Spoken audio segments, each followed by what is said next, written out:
tô falando de Belo Horizonte e tô com 39. Balé é aquela coisa assim, né? Muita gente já falou e tal, eu nunca tinha feito balé na vida. Sempre gostei muito de dançar, mas nunca tive a oportunidade, né? Interior da Bahia, você não tinha escola de balé. A vida passou, a vida que segue, a gente cresce, e aqueles mitos de que balé é coisa de criança, saiu da minha cabeça pensar em balé. Não pensei nisso durante muitos anos da minha vida. E aí veio a pandemia, né? E aí, com a pandemia, a coisa meio que se agravou, porque você tá dentro de casa, isolado, e aquele medo, aquela coisa terrível de não saber o que ia acontecer. E eu muito sobrecarregada, porque eu tinha que dar conta de menino fazendo aula online, eu tinha que dar conta de trabalho, eu tinha que dar conta de casa, eu tinha que dar conta de tudo. E aquilo ali foi me afundando até um momento assim que eu me vi no fundo de um poço mesmo. Assim. Nossa, eu tinha crises de nervosismo, eu gritava, eu surtava, eu chorava, eu falava que eu queria ir embora, enfim. Foi bem difícil, assim.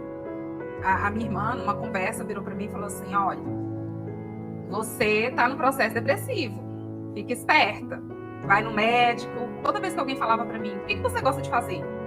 Pensa em alguma coisa que você vai fazer, que vai te dar prazer. E eu não tinha, eu não pensava assim, não tinha nada que eu pudesse falar. Eu gosto de fazer isso, eu tenho prazer em fazer isso. Se você tiver uma hora livre no seu dia, o que você faz? Eu vou fazer compra, vou levar os meninos no médico, vou arrumar casa, Nada era para mim. E aí ela falou isso comigo e tal, e aí eu comecei a falar, realmente eu preciso de alguma coisa. E foi quando eu fui buscar, lá naqueles sonhos de infância, o que me fazia feliz quando eu era pequena. Porque a infância da gente, a gente tem boas lembranças, né? Então eu fui lembrar. E aí eu lembrava que eu gostava de dançar, eu lembrava dessas coisas, e lembrava que eu queria fazer balé. E que eu nunca tive possibilidade de fazer. E aí me veio várias imagens na cabeça. Às vezes eu acompanhava algumas coleguinhas que iam para aulas de dança, que não era necessariamente balé, mas era aulas de dança. E eu não tinha dinheiro para fazer academia, então eu ia com elas e eu ficava sentadinha olhando, com o olhinho brilhando, querendo fazer, e eu não podia. Eu não tinha condição, eu ia só acompanhar. E nesse meio tempo eu tinha comentado com uma amiga que eu queria fazer balé. E ela me mandou um link da semana. Eu olhei aquilo ali e falei assim, ensina balé para quem está começando? Vou lá ver o que é isso, né? Aquilo ali fez sentido, assim, sabe? Você explicando, falei assim, nossa, gente, para quem não sabe nada, isso aí deve ser bacana, assim. Acho que rola, vai dar certo. Aí fiz a matrícula e comecei a fazer o TBD. E aí foi, assim, uma imersão no mundo de Tia Mari. E é bacana porque é aquilo que você fala, quando você domina a técnica, você tem mais segurança, você tem mais leveza para fazer as coisas. E aí você não fica preocupado, você se diverte com aquilo ali. Apesar de, né, todo o processo aqui dentro, eu ainda me sinto um pouquinho iniciante por causa do tempo mesmo, né? O tempo é que traz o aperfeiçoamento.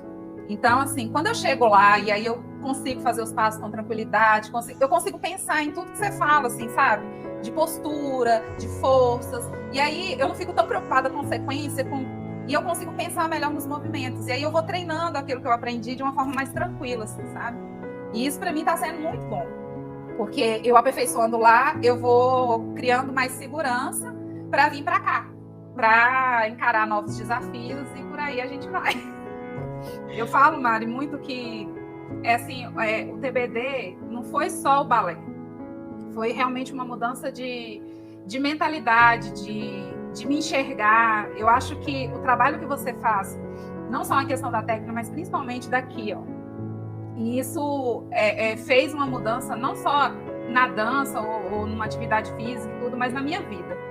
E assim, na minha vida mesmo, de olhar para mim, enxergar que eu posso e que eu mereço, sabe? E eu tenho que te agradecer muito por isso. Eu vou falar assim o que foi para mim, assim, sabe? Eu acho que chega um momento na nossa vida que a gente começa a se aproximar mais do fim. Então você tem que pensar você tem que olhar para sua vida e ter orgulho dela. Se até hoje você não conseguiu realizar aquilo que você queria, para e pensa o que vai te fazer feliz daqui para frente e muda. Porque é muito fácil a gente sentar e falar, eu queria isso, eu queria aquilo outro, e tem uma lista de coisas que queria fazer. Mas se você não levanta e não dá o primeiro passo, você vai passar a vida falando, eu queria. Mas se você já pensou nisso, é porque a sementinha está lá. Então, não espera a coisa acabar, né? Porque eu falo assim, a nossa vida acaba no dia que a gente fecha os olhos. Até lá, tem tempo para tudo. E tem tempo para você fazer. Então, não se prive disso, porque você está com 40 anos. Eu comecei com 38, quase beirando os 39.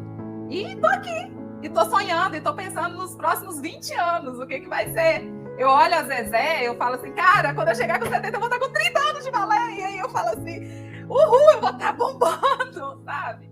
E é isso. Eu vejo que a gente tem que se permitir. Porque uma hora a nossa vida vai acabar, e aí? O que você deixou para trás? O que você viveu? Então, viva agora. Viva. Vai e faz. Tem vontade, vai lá e faz. Não tenha medo. Né? Só se entrega, faça com prazer, faça com amor e vai embora. Se realize.